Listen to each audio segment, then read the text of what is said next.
অনেক বড় একটা কোম্পানি হঠাৎ করে ব্যবসায় লোকসান করে বসল। এক দুপুরে সেই কোম্পানির কর্মচারীরা বাইরের ক্যান্টিনে লাঞ্চ করে ফেরার সময় অফিসের প্রবেশমুখে একটি নোটিশ দেখতে পেল। নোটিশে লেখা ছিল, আমাদের কোম্পানির লোকসানের জন্য যে ব্যক্তিটি দায়ী সে গতকাল মারা গেছে। সেমিনার রুমে একটি কফিনে তার লাশ রাখা হয়েছে। যে কেউ তা দেখতে চাইলে আমন্ত্রিত। একজন সহকর্মীর মৃত্যুর খবর শুনে প্রথমে লোকেরা দুঃখ পেল, তবে এরপর তারা কৌতূহলী হয়ে উঠল এই ভেবে যে আসলে কে হতে পারে সেই ব্যক্তি।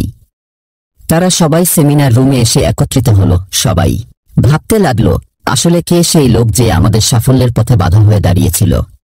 একে একে তারা যখন কফিনের কাছে গেল তারা কেমন যেন বাকশূন্য হয়ে গেল, যেন তাদের খুব আপন কারো লাশ সেখানে রাখা ছিল। কফিনের ভেতর আসলে রাখা ছিল একটা আয়না। যে ভেতরে তাকিয়েছিল সে তার নিজের চেহারাই দেখতে পাচ্ছিল। আয়নার একপাশে একটা কাগজে লেখা ছিল, তোমার সাফল্যের পথে বাধা দিতে সক্ষম শুধুমাত্র একজনই আছে গোটা পৃথিবীতে, আর সে হচ্ছ তুমি নিজে। তুমি সেই একমাত্র ব্যক্তি যে তোমার জীবনে পরিবর্তন আনতে পারে, তোমাকে সুখী করতে পারে, তোমাকে সাহায্য করতে পারো, সুখী করতে পারো।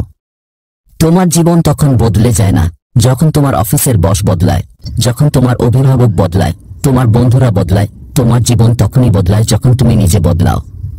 তোমার সক্ষমতা সম্পর্কে তোমার নিজের বিশ্বাসের সীমাটা যখন তুমি অতিক্রম করতে পারো, শুধু তখনই তোমার জীবন বদলায়, পূরণ হয় জীবনের লক্ষ্যগুলো। নিজের আলোয় আলোকিত করো চারপাশ।